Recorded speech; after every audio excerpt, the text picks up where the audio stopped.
काहे रे? हाँ काहे? तुमको हम क्या चीज के लिए कॉलेज में भेजे हैं? अपना बच्चा लुंगी का सुरक्षा करने के लिए। और तुम, मेरा बच्चा जो मार खा रहा था तो खड़ा होकर तमाशा देख रहा था। हाँ, खड़ा होकर तमाशा देख रहा था। काहे तुमको डर भय नहीं था कि राजा भैया को पता चलेगा तो मेरा जिंदगी छीन लेगा? मेरा डर और खौफ तुम लोग के अंदर से खत्म हो गया है? हाँ, जो इतना बड़ा गलती हो गया तुम लोग से। हाँ, जवाब दो, क्या हुआ है कॉलेज में? कौन मेरा बच्चा का ऐसा हाल किया है? मेरा बच्चा को कुछ भी हुआ एक एक को काट के रख देंगे।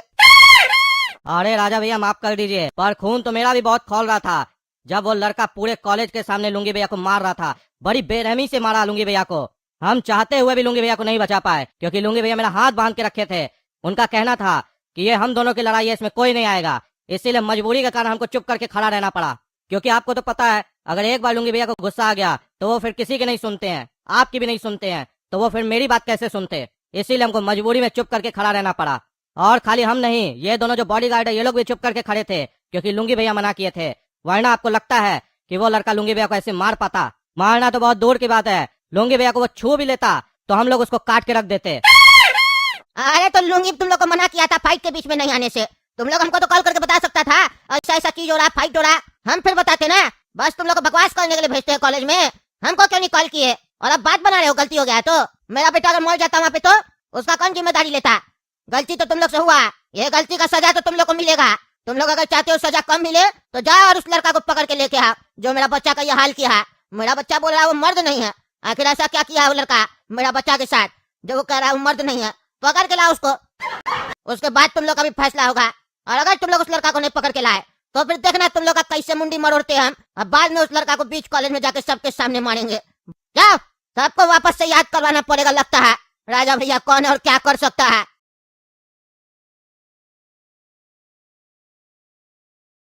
तुम लोगों से मैंने कल कहा था कि तुम लोगों को कुछ ना कुछ बना कर लाना है जिससे ये पता चल सके कि तुम लोग पढ़ाई अच्छे से कर रहे हो। तो क्या बनाया है तुम लोगों ने? एक एक करके मुझे बताओ। चलो चुन्नी तुम बताओ पहले, क्या बना के आए हो? अरे सर, हम एक ऐसा चीज बनाए है जिसके सहायता से ना दीवार के आर पार कोई भी देख सकता है। अभी तक ऐसा कोई भी इंजीनियर नहीं है या साइंटिस्ट नहीं है जो ऐसा इनोवेशन किया हो। हम किए सर। अरे वाह चुन्नी बेटा वाह, तुम 2-4 दिन इंजीनियरिंग कॉलेज में पढ़ क्या लिया? तुम इतना बड़ा इनोवेशन कर दिया? क्या बात कर रहा है तुम? दीवार के आर पार देखा जा सकता है? कैसे? कहाँ है तुम्हारा मशीन? अरे सर ये देखिए। अरे ये क्या?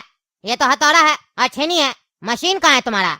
अरे सर यही तो मशीन है, इसी से हम वो चीज खोजे है जो आज तक कोई नहीं खोज पाया है। क्या बात कर रहा है? दिखाओ क्या इनोवेशन किया है तुम?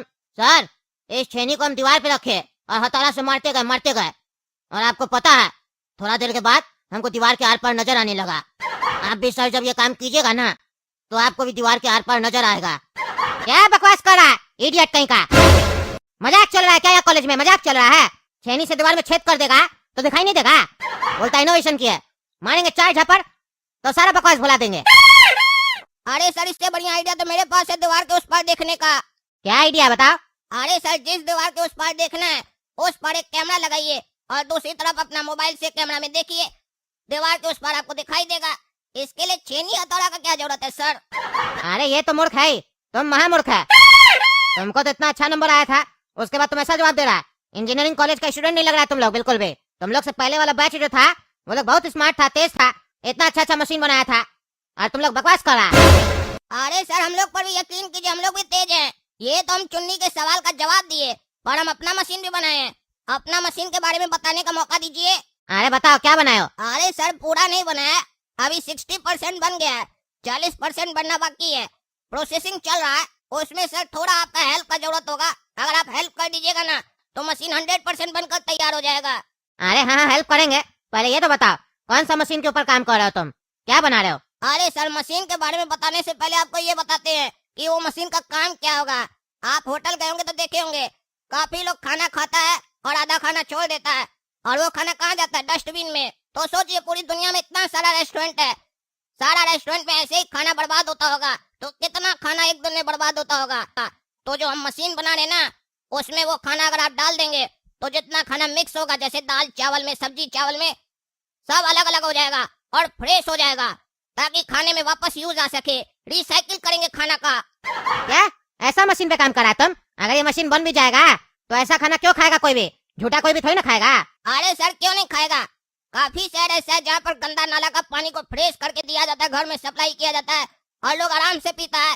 कम से कम उससे तो सही है ना। एक बार खाना रिसाइकिल हो जाएगा, फ्रेश हो जाएगा, तो खाने में तकलीफ क्या है। चलिए मानते हैं कि करोड़पति लोग नहीं खाएगा, पर गरीब लोग तो खा सकता है ना। अरे चुप करा, तुम चुप करा। फालतू बकवास बकवास। मशीन सब पे काम करता है। होटल का खाना जो होता है वो पहले से ही रखा हुआ मसाला सब में बनाया जाता है। तुम पहले जाएगा, होटल सबसे खाना कलेक्ट करेगा, वहां से खाना लाएगा तो उसका भाड़ा देगा, फिर उसको रिसाइकिल करेगा, फिर तुम बांटेगा। हैं? खाना तुम्हारा सेपरेट भी हो जाएगा, उसके बाद भी खराब हो जाएगा, जो खाएगा बीमार पड़ जाएगा।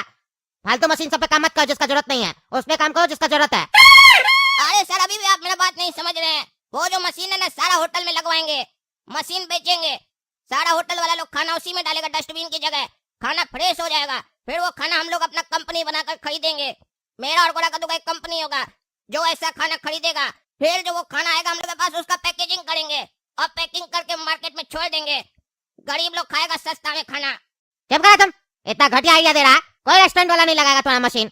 अपने रेस्टोरेंट में कोई भी मशीन लगाएगा ना तो उसका रेस्टोरेंट बंद हो जाएगा, कस्टमर सब नहीं जाएगा वहाँ पे। बोलेगा कहीं ऐसा तो नहीं हम लोग को भी रखा हुआ खाना मशीन से साफ करके खिला देगा, कोई नहीं जाएगा वहाँ। फालतू फालतू दिमाग लगाता है। अच्छा मशीन पे काम करो, जिसका कोई जरूरत नहीं है उस पे काम कर रहा है, गधा कहीं का। बेकारी इतना नंबर आया तुमको। अपना दिमाग का यूज करो सही जगह पे। तुम बताओ गोरा को, तुम क्या बना के लाया? माफ कीजिएगा सर, हम लेकिन कुछ भी नहीं बनाया। क्यों नहीं बनाया? बोले थे ना बना के लाना। अरे सर आप बोले थे, लेकिन कॉलेज का माहौल इतना गंदा है ना, हम नहीं बना पाए सर। इसी चक्कर में आपको तो पता है वो राजा भैया का बेटा लुंगी कहीं से हम लोग को परेशान करके रखा था कॉलेज में। मेरा दिमाग नहीं काम कर रहा था, हम घबरा गए थे और शरीर में भी बहुत दर्द था, मारा था ना हमको। हम इसीलिए चाहते हैं सर, प्रिंसिपल सर से आप बात कीजिए और हमको एक पर्सनल कमरा दिलवा दीजिए जिसमें हम अकेले रहे। हमको किसी के साथ नहीं रहना है, हम एक बड़ा इंजीनियर बनना चाहते हैं। हम अच्छा चीज बनाएंगे अकेले रहेंगे तो। आप बात कीजिए सर प्लीज। अच्छा चलो ठीक है, हम बात कर लेंगे प्रिंसिपल सर से। तुमको मिलेगा अलग से कमरा, पर बाहर किसी को मत बोलना।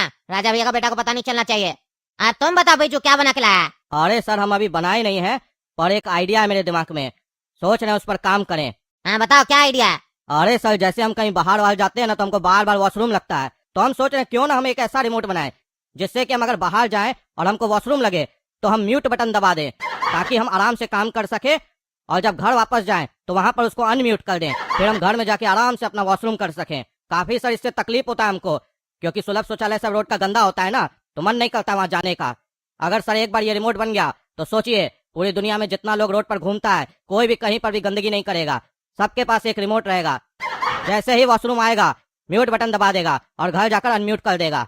पर सर एक दिक्कत है, आइडिया तो आ गया दिमाग में, पर समझ में नहीं आ रहा कैसे बनाए। एक बार बन गया ना सर तो यकीन मानिए पूरा दुनिया मेरा तारीफ करेगा सर। अरे पागल, रिमोट बनाने से पहले तुमको वो डिवाइस बनाना पड़ेगा ना, जिस डिवाइस को रिमोट कंट्रोल करेगा, और वो डिवाइस जाकर सही में लगेगा। ये तो इंजीनियरिंग के साथ मेडिकल वाला भी चीज हो गया। तो मेडिकल का स्टूडेंट है गधा आदमी, जो मन मारा बकवास कर रहा है। वॉशरूम को रोक देंगे, म्यूट कर देंगे। हमसे बड़ा बड़ा साइंटिस्ट है, वो लोग कहीं नहीं क्या ये सब चीज। सब जो चीज संभव नहीं है और जो चीज पॉसिबल नहीं है उसके ऊपर बात कर रहा है पागल। अरे सर बोल लीजिए पागल बोल लीजिए, इसमें आपका कोई दोष नहीं है। पूरा दुनिया एक साइंटिस्ट को पागल बोलता है, पर जब वो साइंटिस्ट कुछ बनाकर दिखाता है तब दुनिया उसका तारीफ करता है। एक दिन मेरा भी दुनिया तारीफ करेगा। आप देखिएगा सर, हम इंजीनियरिंग कर रहे हैं ना, इसके साथ हम साइंटिस्ट का भी पढ़ाई करेंगे। फिर एक और मशीन बनाएंगे जिससे कि कोई भी जो चीज खाएगा वही चीज निकलेगा। जैसे कि पेस्ट्री खाएगा तो पेस्ट्री निकलेगा, ताकि वो वही पेस्ट्री वापस खा सके। इससे पूरी दुनिया में जो भूखमरी है ना वो खत्म हो जाएगा, क्योंकि कभी दूसरा चीज खरीदना ही नहीं पड़ेगा। बस एक बार खरीदो, खाओ, फिर अपना मैन्युफैक्चरिंग स्टार्ट करो। तो चलिए सर, आप पढ़ाई करवाइए, फालतू सवाल मत पूछिए। 3 दिन हो गया, 3 दिन में आप अच्छा कुछ पढ़ाई नहीं है। इस सब टॉपिक पर पढ़ाइए हमको, ताकि हम ये सब चीज बनाएं। क्योंकि अगर आप सिखाइएगा नहीं कि कैसे बनेगा तो हम कैसे बनाएंगे। एक बार आप सिखाइए तो बनाने का काम मेरा है। अरे क्यों नहीं सिखाएंगे, क्यों नहीं सिखाएंगे? इधर आओ। चलिए सर सिखाइए। हाँ भी सिखाते हैं। हट हट पागल, हट पागल। पेस्ट्री निकलेगा, पेस्ट्री खाएगा तो। फालतू बकवास कर रहा है गधा का बच्चा। इंजीनियरिंग करने आया कॉलेज में।